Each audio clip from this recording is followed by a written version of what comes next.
شروع اللہ کے نام سے جو نہایت مہربان اور رحم کرنے والا ہے۔ میری کہانی کے معزز ناظرین السلام علیکم۔ حلیمہ سعدیہ رضی اللہ عنہ فرماتی ہیں، میں پریشانی کی حالت میں مکہ پہنچی۔ آپ کے دادا عبد المطلب کے پاس پہنچتے ہی میں نے کہا، میں آج رات محمد صلی اللہ علیہ وسلم کو لے کر آ رہی تھی۔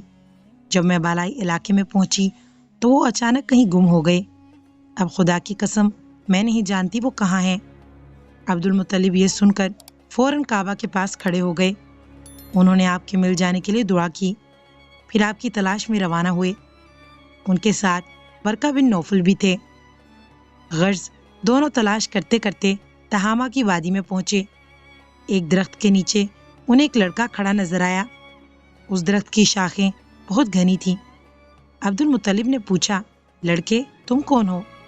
حضور صلی اللہ علیہ وسلم چونکہ اس وقت تک قد نکال چکے تھے، اسی لیے عبد المطلب پہچان نہ سکے۔ آپ کا قد تیزی سے بڑھ رہا تھا۔ جواب میں آپ نے فرمایا، میں محمد بن عبداللہ بن عبد المطلب ہوں۔ یہ سن کر عبد المطلب بولے، تم پر میری جان قربان، میں ہی تمہارا دادا عبد المطلب ہوں۔ پھر انہوں نے آپ کو اٹھا کر سینے سے لگایا اور رونے لگے۔ آپ کو گھوڑے پر اپنے آگے بٹھایا اور مکہ کی طرف چلے۔ گھر آ کر انہوں نے بکریاں اور گائیں ذبح کی اور مکے والوں کی دعوت کی۔ آپ کے مل جانے کے بعد حضرت حلیمہ سعدیہ حضرت آمنہ کے پاس آئیں تو انہوں نے پوچھا، حلیمہ اب آپ بچے کو کیوں لے آئیں؟ آپ کی تو خواہش تھی کہ یہ ابھی آپ کے پاس اور رہیں۔ انہوں نے جواب دیا، یہ اب بڑے ہو گئے ہیں اور اللہ کی قسم میں اپنی ذمہ داری پوری کر چکی ہوں۔ میں خوف محسوس کرتی ہوں کہیں انہیں کوئی حادثہ نہ پیش آ جائے، لہٰذا انہیں آپ کے سپرد کرتی ہوں۔ حضرت آمنہ کو یہ جواب سن کر حیرت ہوئی، بولی، مجھے سچ سچ بتاؤ ماجرا کیا ہے؟ تب انہوں نے سارا حال سنایا۔ حلیمہ سعدیہ نے دراصل کئی عجیب و غریب واقعات دیکھے تھے۔ ان واقعات کی وجہ سے وہ بہت پریشان ہو گئی تھی۔ پھر سینہ مبارک چاک کیے جانے والا واقعہ پیش آیا تو وہ آپ کو فوری طور پر واپس کرنے پر مجبور ہوئیں۔ وہ چند واقعات حضرت حلیمہ رضی اللہ عنہ اس طرح بیان کرتی ہیں، ایک مرتبہ یہودیوں کی ایک جماعت میرے پاس سے گزری۔ یہ لوگ آسمانی کتاب تورات کو ماننے کا دعویٰ کرتے تھے۔ میں نے ان سے کہا کہ آپ لوگ میرے اس بیٹے کے بارے میں کچھ بتا سکتے ہیں؟ ساتھ ہی میں نے حضور اکرم صلی اللہ علیہ وسلم کی پیدائش کے بارے میں انہیں تفصیلات سنائیں۔ یہودی تفصیلات سن کر آپس میں کہنے لگے، اس بچے کو قتل کر دینا چاہیے۔ یہ کہہ کر انہوں نے پوچھا، کیا یہ بچہ یتیم ہے؟ میں نے ان کی بات سن لی تھی کہ وہ ان کا قتل کا ارادہ کر رہے ہیں، سو میں نے جلدی سے اپنے شوہر کی طرف اشارہ کرتے ہوئے کہا، نہیں، یہ رہے اس بچے کے باپ۔ تب انہوں نے کہا، اگر یہ بچہ یتیم ہوتا تو ہم ضرور اسے قتل کر دیتے۔ یہ بات انہوں نے اس لیے کہی کہ انہوں نے پرانی کتابوں میں پڑھ رکھا تھا کہ آخری نبی آنے والے ہیں، ان کا دین سارے عالم میں پھیل جائے گا، ہر طرف ان کا بول بالا ہوگا۔ ان کی پیدائش اور بچپن کی علامات ہوں گی کہ وہ یتیم ہوں گے۔ اب چونکہ ان سے حلیمہ سعدیہ نے یہ کہہ دیا کہ یہ بچہ یتیم نہیں ہے تو انہوں نے خیال کر لیا کہ یہ وہ بچہ نہیں ہے۔ اس طرح انہوں نے بچے کو قتل کرنے کا ارادہ ترک کر دیا۔ اسی طرح ان کے ساتھ یہ واقعہ پیش آیا۔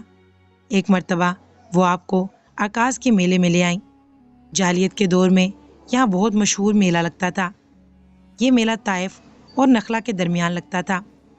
عرب کے لوگ حج کرنے آتے تو شوال کا مہینہ اس میلے میں گزارتے، کھیلتے کودتے اور اپنی بڑائیاں بیان کرتے۔ حلیمہ سعدیہ رضی اللہ عنہ آپ کو لیے بازار میں گھوم رہی تھی کہ ایک کاہن کی نظر آپ پر پڑی۔ اسے آپ میں نبوت کی تمام علامات نظر آ گئیں۔ اس نے پکار کر کہا، لوگو اس بچے کو مار ڈالو۔ حلیمہ اس کاہن کی بات سن کر گھبرا گئیں اور جلدی سے وہاں سے سرک گئیں۔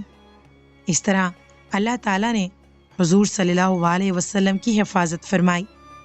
میلے میں موجود لوگوں نے کاہن کی آواز سن کر ادھر ادھر دیکھا کہ کس بچے کو قتل کرنے کے لیے کہا گیا ہے، مگر انہیں وہاں کوئی بچہ نظر نہیں آیا۔ اب لوگوں نے کاہن سے پوچھا، کیا بات ہے، آپ کس بچے کو مار ڈالنے کے لیے کہہ رہے ہیں؟ اس نے ان لوگوں کو بتایا، میں نے ابھی ایک لڑکے کو دیکھا ہے، معبودوں کی قسم وہ تمہارے دین کے ماننے والے کو قتل کرے گا، تمہارے بتوں کو توڑے گا اور وہ تم سب پر غالب آئے گا۔ یہ سن کر لوگ آپ صلی اللہ علیہ وسلم کی تلاش میں ادھر ادھر دوڑے لیکن ناکام رہے۔ حلیمہ سعدیہ آپ صلی اللہ علیہ وسلم کو لیے واپس آ رہی تھی کہ ذی الحجاز سے ان کا گزر ہوا۔ یہاں بھی میلہ لگا ہوا تھا۔ اس بازار میں ایک نجومی تھا، لوگ اس کے پاس اپنے بچوں کو لے کر آتے تھے۔ وہ بچوں کو دیکھ کر ان کی قسمت کے بارے میں اندازے لگاتا تھا۔ حلیمہ سعدیہ اس کے نزدیک سے گزری تو نجومی کی نظر حضور اکرم صلی اللہ علیہ وسلم پر پڑی۔ نجومی کو آپ صلی اللہ علیہ وسلم کی مہر نبوت نظر آ گئی، ساتھ ہی آپ صلی اللہ علیہ وسلم کی آنکھوں کی خاص سرخی اس نے دیکھ لی۔ وہ چلا اٹھا، اے عرب کے لوگوں، اس لڑکے کو قتل کر دو، یہ یقیناً تمہارے دین کے ماننے والے کو قتل کرے گا، تمہارے بتوں کو توڑے گا اور تم پر غالب آئے گا۔ یہ کہتے ہوئے آپ کی طرف جھپٹا، لیکن اسی وقت وہ پاگل ہو گیا اور اسی پاگل پن میں وہ مر گیا۔ ایک اور واقعہ سیرت ابن حشام میں ہے کہ حبشہ کے عیسائیوں کی ایک جماعت حضور اکرم صلی اللہ علیہ وسلم کے پاس سے گزری۔ اس وقت آپ صلی اللہ علیہ وسلم حلیمہ سعدیہ کے ساتھ تھے اور وہ آپ کو آپ کی والدہ کے حوالے کرنے جا رہی تھی۔ ان عیسائیوں نے آپ صلی اللہ علیہ وسلم کے مونجھوں کے درمیان مہر نبوت کو دیکھا اور آپ صلی اللہ علیہ وسلم کی آنکھوں کی سرخی کو بھی دیکھا۔ انہوں نے حلیمہ سعدیہ سے پوچھا، کیا اس بچے کی آنکھوں میں کوئی تکلیف ہے؟ انہوں نے جواب میں کہا، نہیں، کوئی تکلیف نہیں، یہ سرخی تو ان کی آنکھوں میں قدرتی ہے۔ ان عیسائیوں نے کہا، تب اس بچے کو ہمارے حوالے کر دو، ہم اسے اپنے ملک لے کر جائیں گے۔ یہ بچہ پیغمبر اور بڑی شان والا ہے، ہم اس کے بارے میں سب کچھ جانتے ہیں۔ حلیمہ سعدیہ یہ سنتے ہی وہاں سے جلدی دور چلی گئیں، یہاں تک کہ آپ صلی اللہ علیہ وسلم کو آپ صلی اللہ علیہ وسلم کی والدہ کے پاس پہنچا دیا۔ ان واقعات میں جو سب سے اہم واقعہ ہے وہ سینہ مبارک چاک کرنے والا تھا۔ روایات سے یہ بات ثابت ہے کہ آپ صلی اللہ علیہ وسلم کے سینہ مبارک پر سلائی کے نشانات موجود تھے، جیسا کہ آج کل ڈاکٹر حضرات آپریشن کے بعد ٹانکے لگاتے ہیں۔ ٹانکے کھول دیے جانے کے بعد بھی سلائی کے نشانات موجود رہتے ہیں۔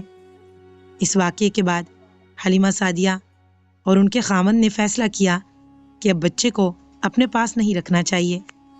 جب حضرت حلیمہ سعدیہ نے آپ صلی اللہ علیہ وسلم کو حضرت آمنہ کے حوالے کیا، اس وقت آپ صلی اللہ علیہ وسلم کی عمر 4 سال تھی۔ ایک روایت یہ ملتی ہے کہ اس وقت آپ کی عمر شریف 5 سال تھی۔ ایک تیسری روایت کے مطابق عمر مبارک 6 سال ہو چکی تھی۔ جب حلیمہ سعدیہ نے آپ صلی اللہ علیہ وسلم کو حضرت آمنہ کے حوالے کیا تو اس کے کچھ ہی دنوں بعد حضرت آمنہ انتقال کر گئیں۔ والدہ کا سایہ بھی سر سے اٹھ گیا۔ حضرت آمنہ کی وفات مکہ اور مدینہ کے درمیان ابواء کے مقام پر ہوئی۔ آپ کی یہی تدفین کی گئی۔ ہوا یہ کہ آپ صلی اللہ علیہ وسلم کی والدہ آپ صلی اللہ علیہ وسلم کو لے کر اپنے میکے مدینہ منورہ گئیں۔ آپ صلی اللہ علیہ وسلم کے ساتھ ام ایمن بھی تھیں۔ ام ایمن کہتی ہیں، ایک دن مدینہ کے 2 یہودی میرے پاس آئے اور بولے، ذرا محمد کو ہمارے سامنے لاؤ، ہم انہیں دیکھنا چاہتے ہیں۔ وہ آپ صلی اللہ علیہ وسلم کو ان کے سامنے لے آئیں۔ انہوں نے اچھی طرح دیکھا، پھر ایک نے اپنے ساتھی سے کہا، یہ اس امت کا نبی ہے اور یہ شہر ان کی ہجرت گاہ ہے، یہاں زبردست جنگ ہوگی، قیدی پکڑے جائیں گے۔ آپ صلی اللہ علیہ وسلم کی والدہ کو یہودیوں کی اس بات کا پتہ چلا تو آپ ڈر گئیں اور آپ صلی اللہ علیہ وسلم کو لے کر مکہ کی طرف روانہ ہوئیں، مگر راستے ہی میں ابوا کے مقام پر وفات پا گئیں۔ سیرت النبی کے بارے میں مزید جاننے کے لیے میری کہانی کو سبسکرائب کر کے نوٹیفیکیشن آن کر دیں۔ ویڈیو کو صدقہ جاریہ سمجھ کر شیئر کریں۔ آنے والی ویڈیو تک کے لیے مجھے اجازت دیں۔ اللہ حافظ۔